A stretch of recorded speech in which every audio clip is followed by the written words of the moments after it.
பகவத்கீதையில் 4வது சாப்டரில் 31வது ஸ்லோகத்தில் 2வது லைன் சொல்லலாம். நாயம் லோகோஹோ அயக்ஞஸ்ய குதோன்யக் குரு சத்தம. இப்போ இதுக்குள்ள அர்த்தத்தை பார்க்கலாம்.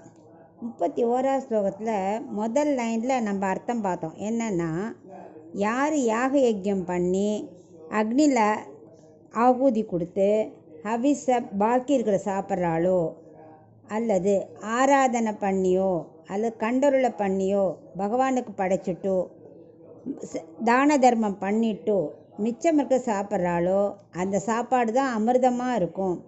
இந்த மாதிரி செய்கிறவனுக்கு ஆத்ம சாட்சா்காரம் கண்டிப்பாக கிடைக்கும்னு முதல் லைனில் படித்தோம். இப்போ 2வது லைனில் என்ன சொல்கிறாருன்னா, அப்படி செய்யாமல் இருந்தால் என்ன நடக்கும் அப்படிங்கிறார்.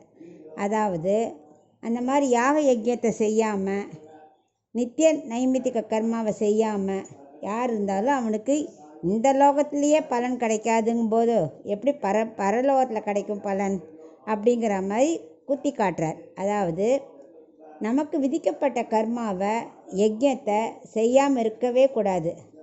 அப்படி செய்யாமல் இருக்கிறவனுக்கு மோட்சம் கிடைக்கவே கிடைக்காது. 2வது, முன்னாடி சொன்ன 13 கர்மயோகிகளை பற்றி சொன்னார். அது மட்டும் ஃபாலோ பண்ணுறதை விட நித்திய நைமித்திக கர்மாவை யார் விடாமல் பண்ணுறாளோ அவளுக்கு தான் பலன் கிடைக்கும். நித்திய நைமித்திக கர்மானா என்னன்னு பார்த்துட்டோம். தினம் நம்ம செய்ய வேண்டியது 5 வகையான பஞ்சமகா யஜ்யம் இருக்குது. அதை ஒவ்வொருத்தரும் விடாது செய்யணும்.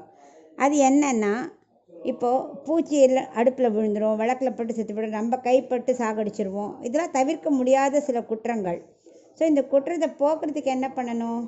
விருந்தோம்பல், பிராணிகளுக்கு உணவிடுதல், நமக்குள்ள கர்மாவை விடாமல் செய்தல், வேதம் டெய்லி கொஞ்சமாவது சொல்கிறது, ஆராதனை கண்டருளை பண்ணுதல் போன்ற 5 மகா யஜ்யத்தை விடாத ஒருத்தர் செய்யணும். அதை விட்டுட்டு நான் தீர்த்த யாத்திரை போகிறேன், புண்ணியஸ்தலம் போகிறேன் அப்படி சொல்லின்றது பிரயோஜனமே இல்லை. நித்திய கர்மாவை கண்டிப்பாக செஞ்சுட்டு தான் மற்ற எல்லாம் பண்ணணும். இதை விடாமல் செய்யலைன்னு வச்சுக்கோ, இதெல்லாம் விட்டுட்டு நான் தீர்த்த யாத்திரை போகிறேன் அங்கே போகிறேங்கிறவனுக்கு இந்த லோகத்தில் மட்டும் பலன் கிடைக்காது, கஷ்டம்.